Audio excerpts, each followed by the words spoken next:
anymore. Nais kong sabihin sa iyo, Mary,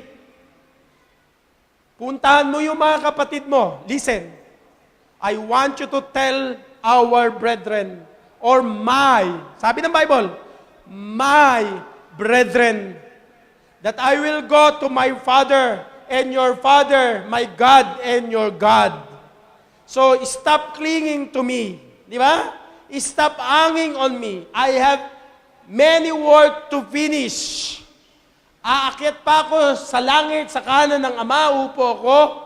At ang sabi ng Bible, before He left, go to my brethren. Alam natin ang mga disciples, they were called what? Servants. They were called what? Friends. Now, He called His disciples, my brethren. You know what? This is something interesting and thrilling and exciting.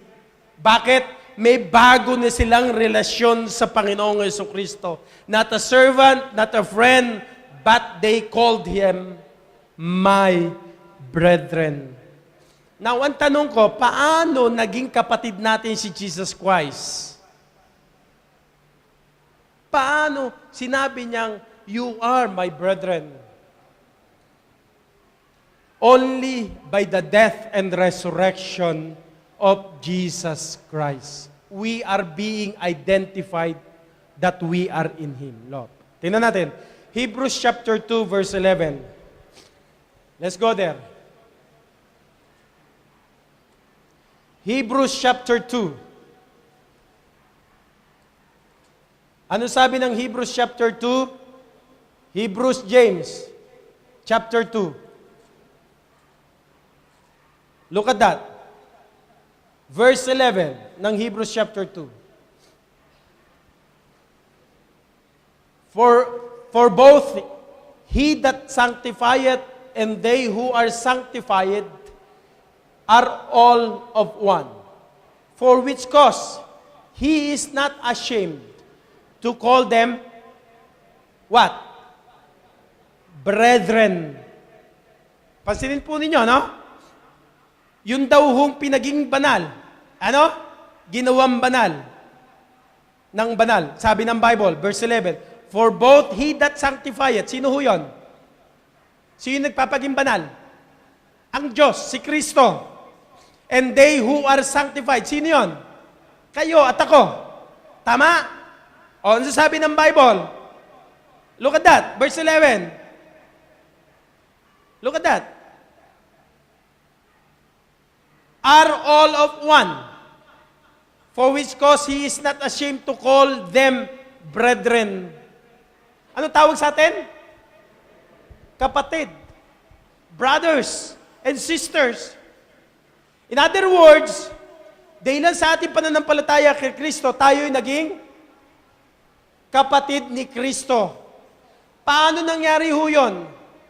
Alam natin, si Kristo ho ay anak ng Diyos by perfect righteousness. Kaya nung tayo sumampalataya, tumanggap kay Kristo, listen, binigyan niya tayo ng panibagong relasyon, binigyan niya tayo ng kabanalan at ng katuwiran dahilan si katuwiran ni Kristo. Ang tawag ho yan ay positional righteousness. Tanong, ikaw ba'y mabait at mabuti kaya pupunta ng langit?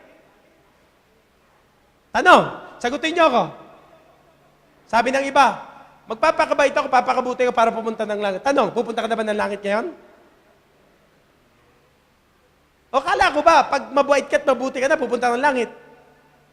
O, gagawin ko na lahat, ang sakripisyo, magpapakos ako, pinitensya ako, pupunta ako, lahat ng reliyon, sasamahan ko, hindi ako mangangalon niya, hindi ako papatay, para lang pumunta ng langit. Ang tanong ko, nagawa mo ng lahat?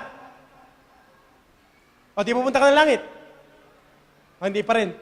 Napaka-imposible para sa iyo, sa iyong kabutihan, sa iyong reliyon, para pumunta ka ng langit. Thank God! Mayroon Diyos na gumawa niyan para hindi ka mahirapan. Ang gagawin mo, sumampalataya sa Kanya, tanggapin mo yung ginawa niya. Natapos na, ang kailangan mo lang ay magtiwala. Sabi ng Bible, doon lang kita magiging kapatid. Pag nagkaroon ka ng relasyon sa akin. Di ba? Ang tawag diyan ay positional relationship mo kay Christ. Di ba? So mahalagang maintindihan po natin yan. Nagkaroon tayo ng kaugnayan at relasyon kay Kristo nung tayo sumampalataya sa Kanya. Kailan nangyari yan? Nung ikaw ay magsisi at sumampalataya kay Kristo at tinanggap mo siya sa puso mo. Kaya ka naging anak ng Diyos. Kaya naging kapatid mo siya spiritually. Kaya tinawag kanyang kapatid ko. Now, nung ikaw ay sumampalataya by faith, nagkaroon ka ng positional righteousness sa Panginoon. Ikaw ay binigyan ng kabanalan ni Kristo. Ang sabi ng Romans chapter 8 verse 29, look at this. Romans chapter 8 verse 29. For whom He did foreknow, He did predestinate. Diyos ho yan. Ano sabi niya? To be conformed to the image of His Son. What? That He might be the firstborn among many what? Brethren. So, si Christ ang panganay sa magkakapatid. Kaya lahat ng lumapit sa Diyos at kay Kristo sumampalataya, sabi ng Bible, siya'y ating kapatid. Are you with me? So, it means, in the eyes of God, we are equal to Christ when it comes sa relationship. Hold on. Ikaw ba'y pupunta ng langit dahilan sa iyong kabutihan at katuwiran? No. Okay? Si Kristo gumawa niyan para pumunta ka ng langit. Para makarating ka ng langit, kailangan mo yung ginawa ni Kristo at ibinibigay niya katuwiran, mapa sa'yo. Ang ginagawa kasi ng tao, gagawa ng kabutihan para pumunta sa langit. Si Kristo bumaba sa langit para gumawa ng kabutihan para ibigay sa'yo. Baligtad. Kaya, maraming tao, kahit anong bait at kay buti, hindi pupunta ng langit. Bakit? Ang pinagtitiwalaan niya yung kanyang ginawa, hindi yung ginawa ni Kristo. Ang tinuturo ng Bible, walang sino man makaparoroon sa Ama. Sabi ni Jesus Christ, kundi kay Kristo lamang. Wala nang ibang paraan para pumunta. Hindi baptist, hindi kabutihan mo, hindi rin baptism. Si Kristo ang kailangan mo para pumunta ka ng langit. Okay? Kaya saan sabi ng Bible? Romans chapter 8, verse 14. For as many as are led by the Spirit of God, they are the sons of God. You see that? Romans chapter 8, verse 14, verse 16. The Spirit itself beareth witness with our spirit that we are the children of God. So, kung sabi ng Bible, sapagkat ang mga anak ay tapagmanan ng Diyos, ano sabi ng Bible? We are joint heirs with Jesus Christ. At ang sumunod na talata, we will be glorified together with Him. So, mahalagang maintindihan natin, mga kapatid, lahat ng mga sumampalataya kay Kristo, sila'y naging anak ng Diyos, siya'y spiritually naging kapatid po natin. At ang sabi ng Bible, we are brethren in Christ. Nung maglagay tayo ng ating pananampalataya kay Kristo. Galatians 3:26. For ye are all the sons of God by faith in Christ Jesus. Paano ka naging anak ng Diyos? By faith in Christ Jesus. Okay? Kaya tayo tinawag na anak ng Diyos. For as many as you have been baptized or put on into the Christ, have put on Christ. So maliwanag na sinasabi ng Bible, si Kristo ho ay kapatid natin spiritually. Now listen. Tingnan niyo po. Sabi ni Jesus Christ, I will ascend to my Father, your Father, my God, and your God. It doesn't mean na ikaw naging Diyos. Okay? It doesn't mean na Diyos ka rin. Ang sinasabi ni Jesus Christ, mga kapatid, nagkaroon ka ng relasyon sa Diyos sa pamamagitan ni Kristo at ikaw anak ng Panginoon. Now, sabi ni Jesus Christ, don't hang on anymore, Mary. Do not cry anymore. Do not weep anymore. Do not be sorrowful anymore. Because I have risen from the grave. I want you to go and tell my brethren Look at verse 18 in John chapter 20. And when he had said, he shewed unto them his hands. Verse 18 rather. Mary Magdalene came and told the disciples that she had seen the Lord, and he had spoken these things unto her. Imagine that, may nagbago. Sabi niya sa kanyang mga kapatid sa Panginoon, nakita ko ang Panginoon. In my life, I have seen the Lord. And I want to share it with you. Are you with me? Ito na. Nung magpakita ang Panginoon sa kanya ng resurrected body, sabi ni Jesus Christ, punta ka sa mga kapatid mo and tell your brethren. Now, church, very simple. Paano mo i-share ang testimony mo? Nakita mo ang Panginoon sa buhay mo. Naranasan mo ang Panginoon sa buhay mo. At ang sabi ng Panginoon sa atin, go and tell your brethren and my brethren that you have seen the Lord.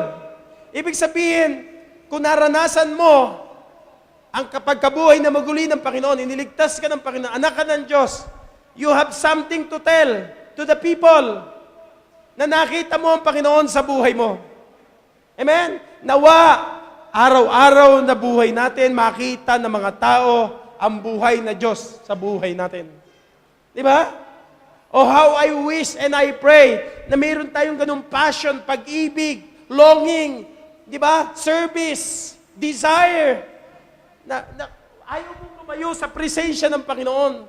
Gagawin mo ang lahat para maipakita mo lamang ang pagmamahal ng Panginoon. Ibig sabihin, the Lord Jesus Christ appeared to Mary Magdalene to show to her that He is faithful. Na even doon sa kanyang kalungkutan at pag-iisa at kahit wala ng pag-asa, Jesus never leave her. Jesus never forsake her. Are you with me? Ibig sabihin, mga kapatid, sa buhay natin mga mananampalataya, let me share it this with you. Jesus Christ was resurrected from the grave. Listen, umalis ka na sa libingan ng buhay mo.